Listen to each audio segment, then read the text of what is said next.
Hey guys, how are we doing today? Today we're going to be talking about tangent lines and intersection points. I'm going to present 4 images to you, and I'm going to have y'all guess which line is considered our tangent line. Okay, so look at every image closely, try to distinguish whether it's our tangent line or not.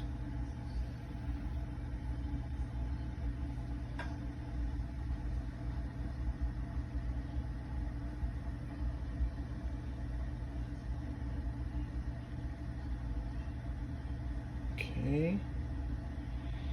Now you've probably already made your decision. Let's talk about the other choices first. This right here, what do we know that to be?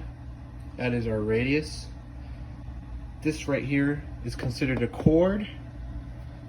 This is considered our secant line. But this right here is our tangent line. So our tangent line is going to be the focus of the first half of this video. Let's think about why the tangent line is important. Well, for starters, tangent line can always be found to be perpendicular to the radius. Okay? Let's imagine that's a straight line for a second, and let me label this as tangent line.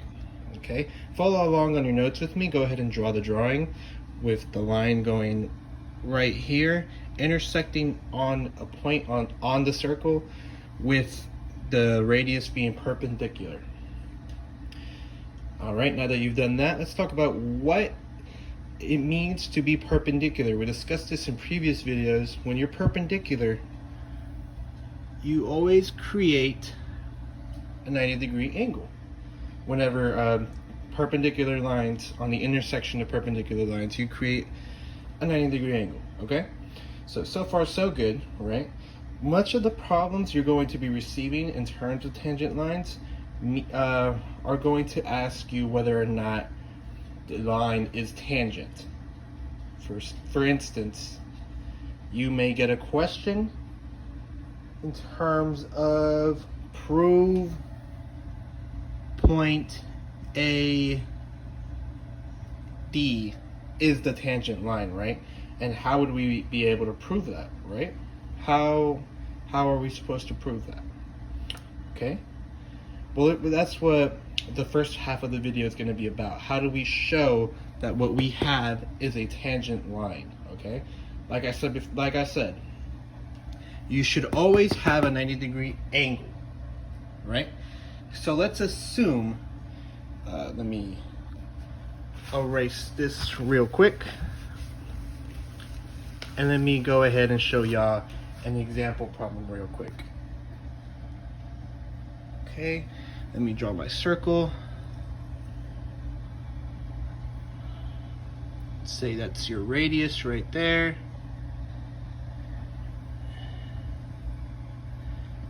A, B, and this will be C. Okay. So we want to show that this line AB is indeed the tangent line of this circle right here. Okay. So of course they're going to give us some measurements. They're going to say this is 15, this is 8, and line CB is 17, right? And again, we have to show, again, follow along with your notes with me, we have to show that this line is the tangent line. Well, how do we show that? Well, let's assume that line AB is our tangent line, right? Assume, let's write down steps.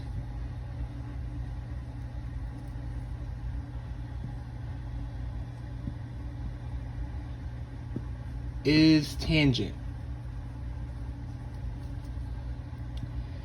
Now, if we assume line AB is tangent, what does that mean?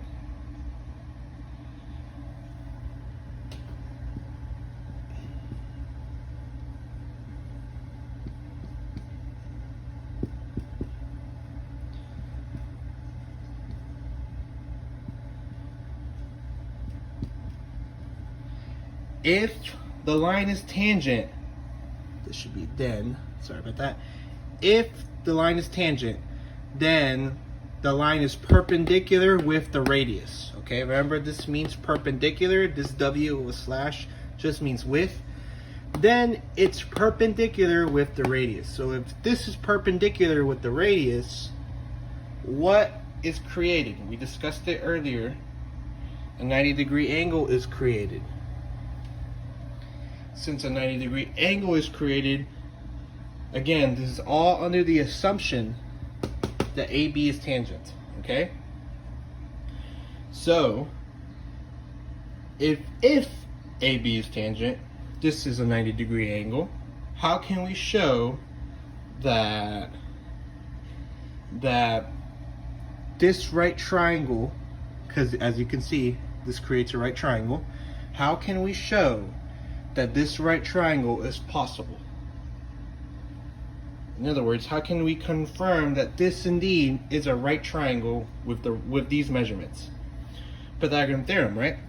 So we'll do 8 squared plus 15 squared is equal to 17 squared.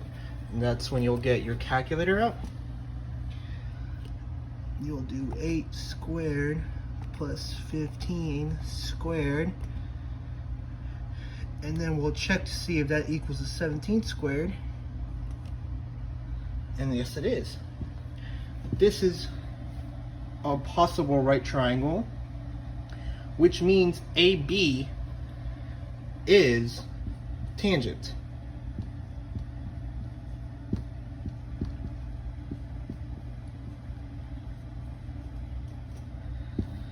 And that's how you'll solve these problems. These type of problems where it asks if you can prove or show that a certain line segment is tangent. Let's go ahead and do another one.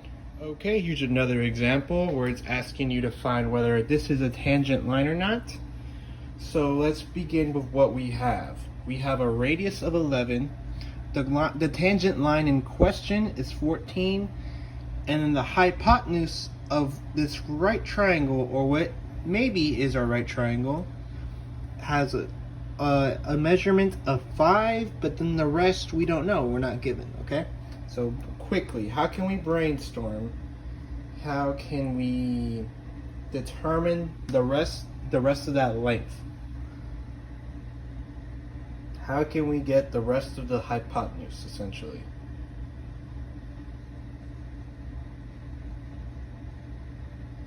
Okay. Some of you may have gotten it, some are still struggling, that's okay. Notice that we know our radius, right? Well, is this side length also the radius if this is the center of the circle? Let's just say this is the center of the circle. This is the radius. Does the radius change if I go this way or that way or this way? The radius is always going to be the same, okay? With that being said,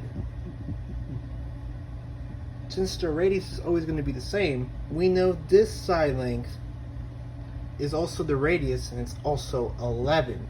So this whole thing, the whole hypotenuse, is actually 16. Okay? Knowing that, let's do what we did before. If this is in fact a true right triangle, then this has to be the tangent line. Okay? So again, we're going to go to our calculators.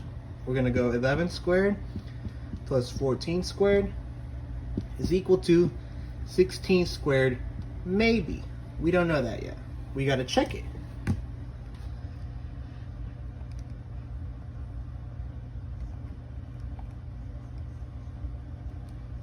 Now let's check whether that is equal to 16 squared. And it's not actually. So this can't be a right triangle. Or this, I'm sorry. This can't be a right triangle. Therefore, this can't be a tangent line. I have more example problems for you in terms of these types of questions that I'll display at the end of the video. For whatever reason, I can't display it in the middle of the video anymore. So I'll display all example problems that I have for you today at the end of the video. Previous questions, guys, there are more properties to the tangent line. Let me explain further, okay? Here we have a circle with a center D and two tangent lines, AB and CB, okay? Now these are tangent lines. That is proven to be tangent lines. What does this mean about the tangent lines though? What do we have, okay? What this property tries to explain is if you have two tangent lines from two external points, then the tangent lines are congruent, which means line AB is congruent to line CB in a situation that looks similar to this. Along with this property, we also have another property rolling around tangent lines, okay? Say we have a polygon, right? In this case, we have a triangle. Say we have a polygon, and inside this polygon is a circle, as you can see. One thing about this polygon that we can say is that all sides are tangent, and you can clearly see that all sides are tangent. Along with this side length and that side length are congruent, this side length and this side length are congruent, and this side length and that side length are congruent, okay? So keep in mind, write these properties down on your notes. These properties exist, and we're gonna use them. I'll show you in a couple example problems up ahead. Okay, here I have two example problems for you. We're gonna focus on one at a time. Here, we're gonna focus on the first property we discussed. Here, it's simply find x, okay? Let me divide these in half. Here, it's simply find x, right? What do we know about the property of two tangent lines coming from the same external point? They're congruent. They are congruent. They're both coming from the same point right here. So these points are tangent lines are congruent. It's what our property from earlier states. So here we're going to do a little bit of algebra. 5x plus 23 is equal to 8x minus 19. I'm going to subtract 5x on both sides. And then we're left with 23 is equal to 3x minus 19. Now what can we do? We could move this 19. So there. This is going to be 42 is equal to 3x. And then from here, we'll divide by 3. X is equal to, and then we'll just put this on our calculator. X is equal to 14.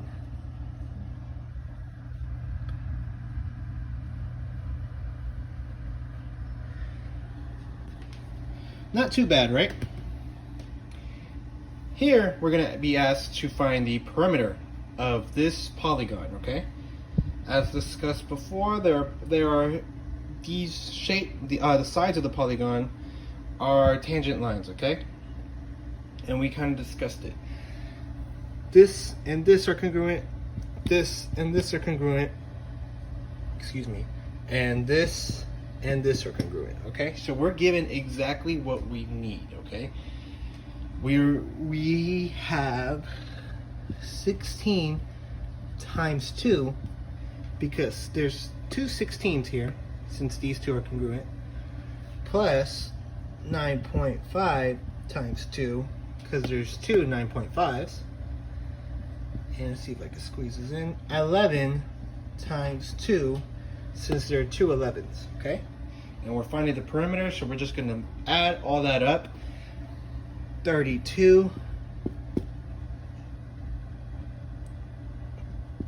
19, I believe,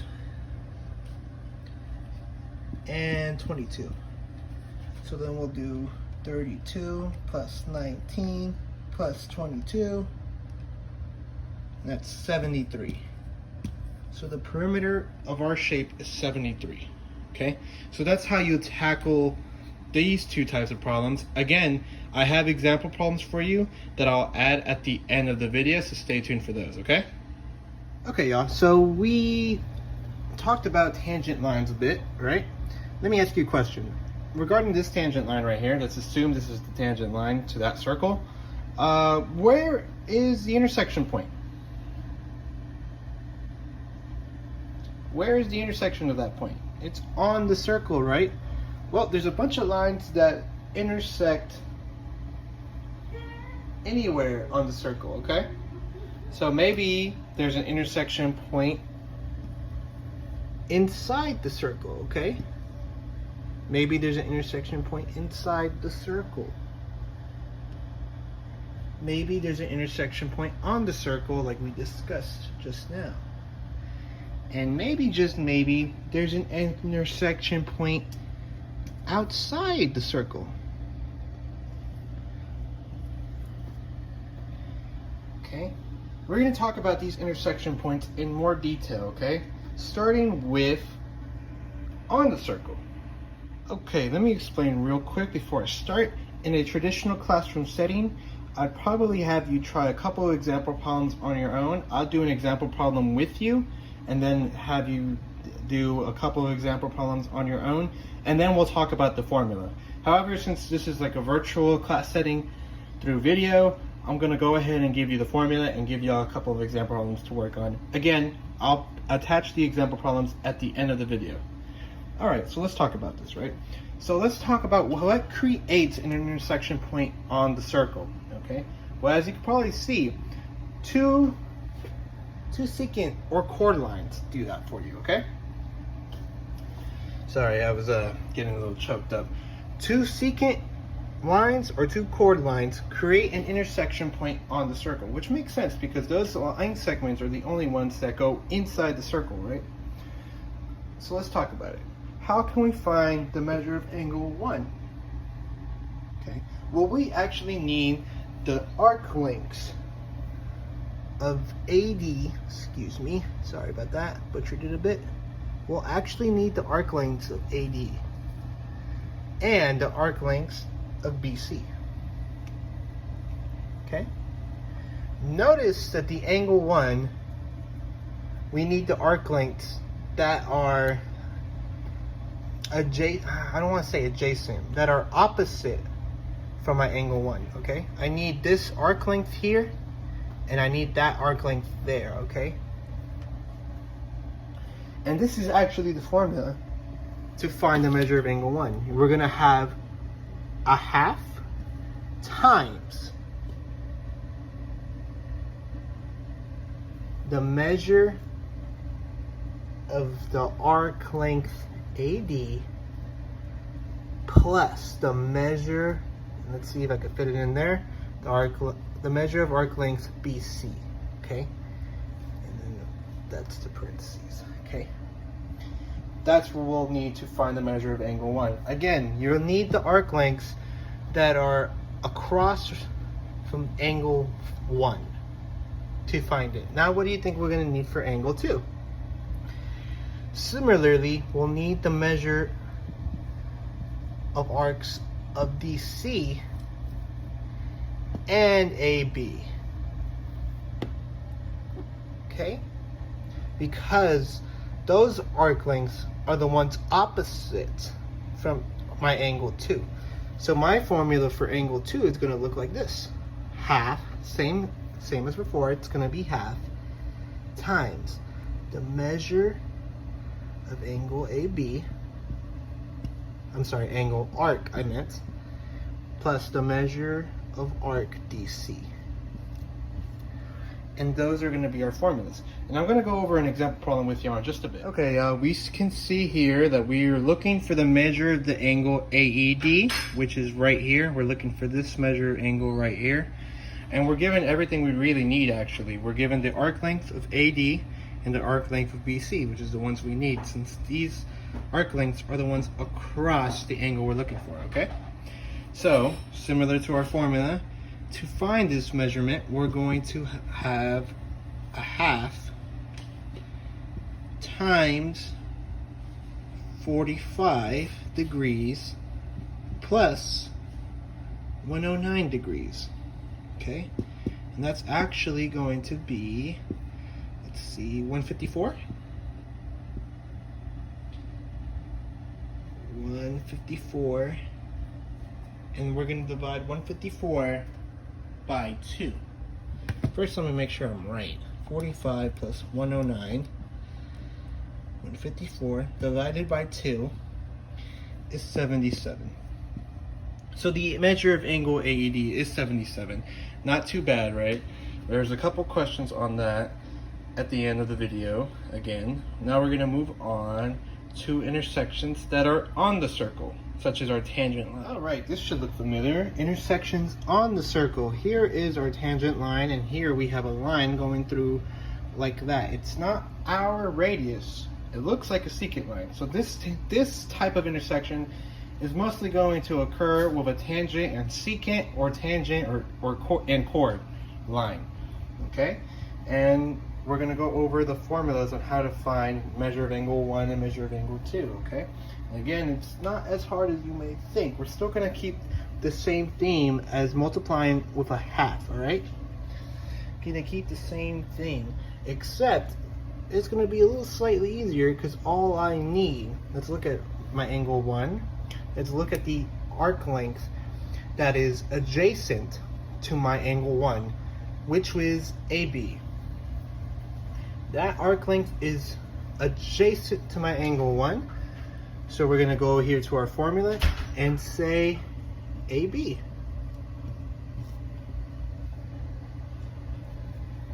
All right, not as complicated as one may think, right? Now we're looking at the measure of angle 2.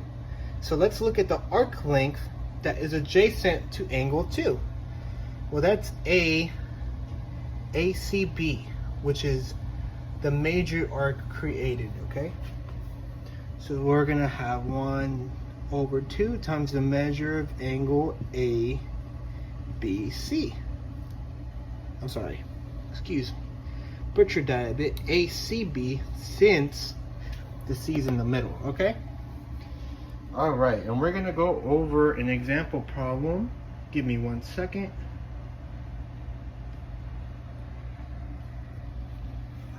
Get it down here for a second. Oop. So we have a circle. We have our tangent line. A, B, C.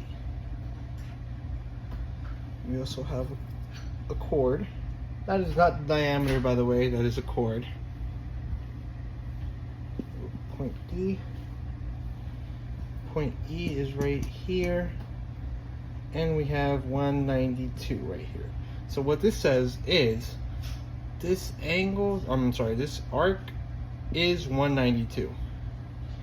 Close to being the diameter, since the diameter would have been a 180, but it's not the diameter, it's 192.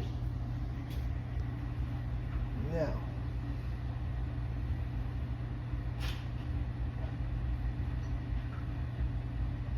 we're being asked to find angle DBC. Measure of angle DBC. Okay. Now, we need the arc length of DB, right? But we don't have it. But we're given this arc length, 192. What is the whole circle?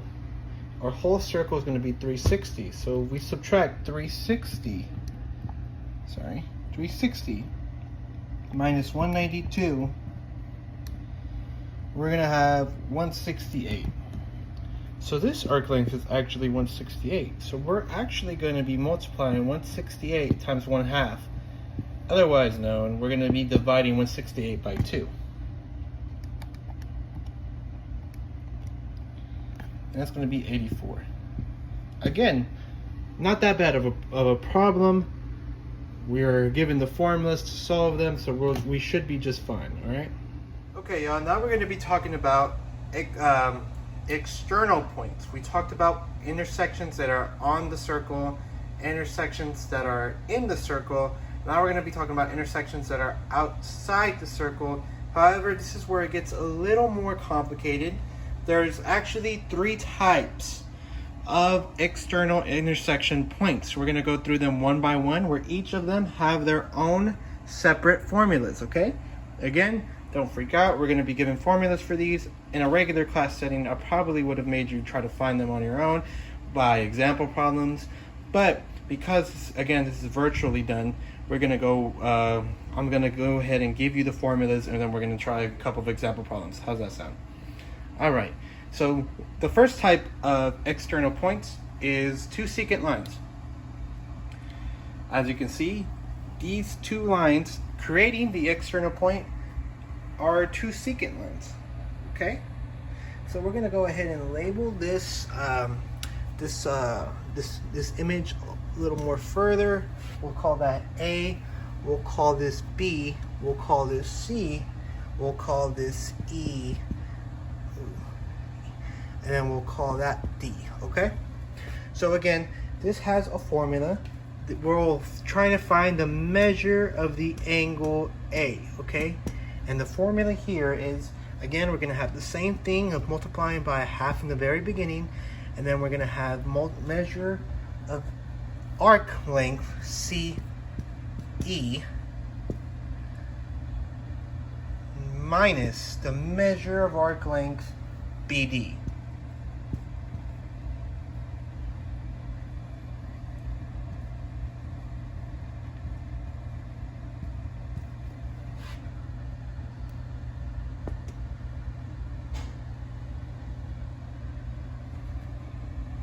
So let's talk about where these arcs are located. The measure of arc length CE is this one right here.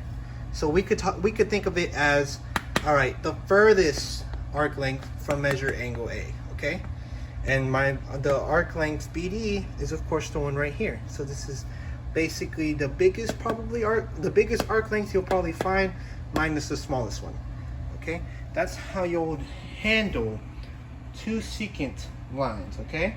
And let's actually go over an example problem on that right now, actually. Again, follow along on your notes. We'll have 2 secant lines going. Let's go this way. Let's make this 94. Let's make this 180. We'll go with 67 here, and we'll go with 19 here. Okay, sound good? Let's label this. We'll say this is C, this is B, this is D, and we'll say this right here is A, this is E. Okay, and of course we're trying to find angle C. What does it mean that this is 180? It means this right here is your diameter, actually. So let's go over and find measure of angle C. So again, following the formula, we'll have 1/2 times the biggest measure, the measure of arc that's furthest away from the angle we're trying to find, minus the one that's closest. Okay, so right here we're going to have 67. That's the arc that's furthest away from my measure C. Okay, so let's try to find measure C is equal to 1/2 times 67 minus 19. Okay,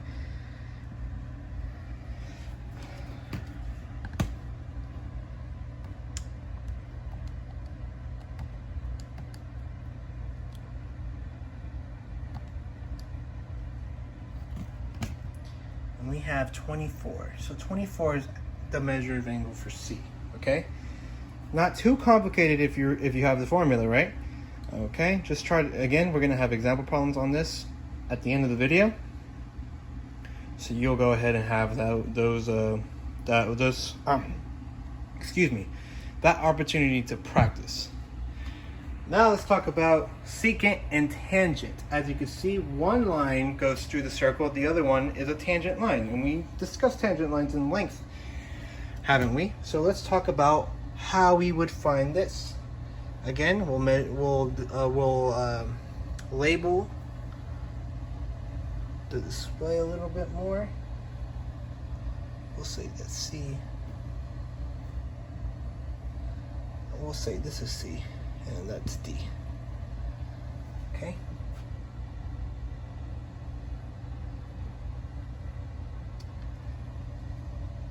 So, we're going to find the measure of angle A. Again, we'll have this half right here. And then we're actually going to use the biggest arc length we have. What's the biggest arc length that we have? DC. DC is the biggest arc length that we have. And we're going to subtract it by the smallest arc length that we have. BD.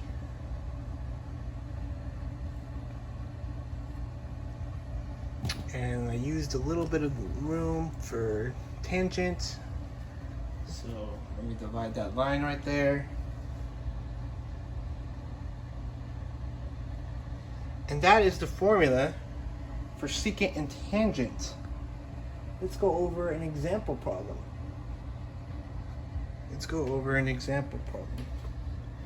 Here I'll have a circle.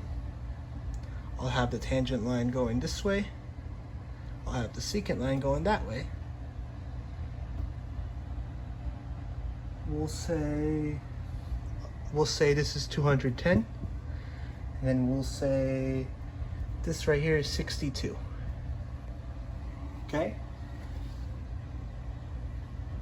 Truthfully, that's all we need. That's all we need, right? That's all we need to solve. So let's say we're trying to find the measure of angle. Say this is A, this is B, that's C, that's D, okay? Measure of angle A. So we'll have half, just as before, with 210 minus 62, just like our formula. We'll type that into our calculator.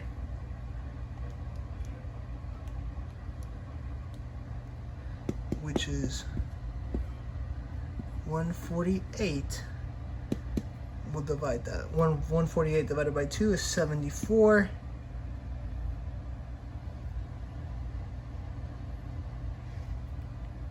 And I'm just looking over at my answer key. 74 is indeed the right answer.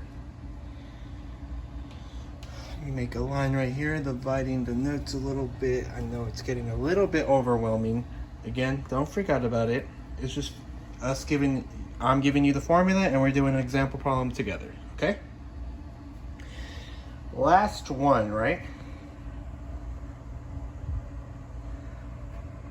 We'll say this is A, this is B, this is C, and we'll have a point D right here. Now these are two tangent lines. Now where have we seen this before? We've seen this before when we were talking about tangents. So we know that these two tangent lines are congruent, okay? Well, we're not going to use that. We're not going to use that for this specific formula. Right here, we're just going to use measure of angle A is equal to, again, half. And we're going to have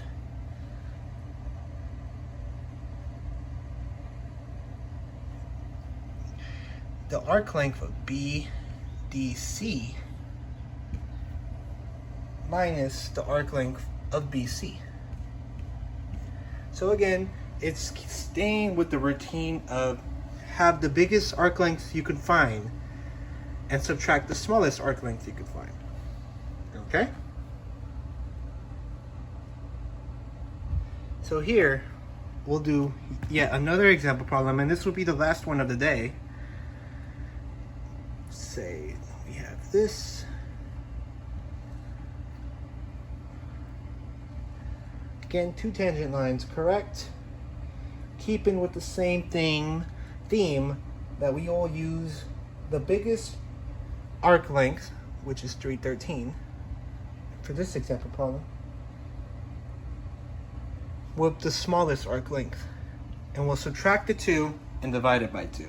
That's the theme of each of these formulas, okay? So we'll have 313 minus 47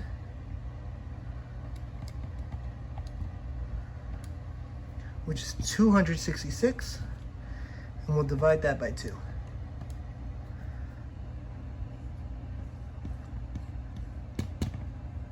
That's 133, and that is the measure of angle A. I'll squeeze that in there at the end. That's the measure of angle A, okay guys? So, the external point, I'll emphasize it once more. It's getting the biggest arc length you could find and subtracting the smallest one, divide by 2. Same goes here, and the same goes here, okay? I've shown y'all 3 example problems on those. There are example problems at the end of the video that you'll get to try all the way back from tangent. Don't forget, we discussed about tangent. The main idea you should take away from this is, excuse me, I'm burping too much. The main idea you should be able to get from this is know how to show and prove that a tangent line is on the circle, and know how to find the 3 different intersection points involving a circle, which include on the circle, inside the circle, or outside the circle, okay? Again, you'll be able to see the example problems for those in just a bit. I hope you've been paying attention, taking your notes, and I'll see you next time.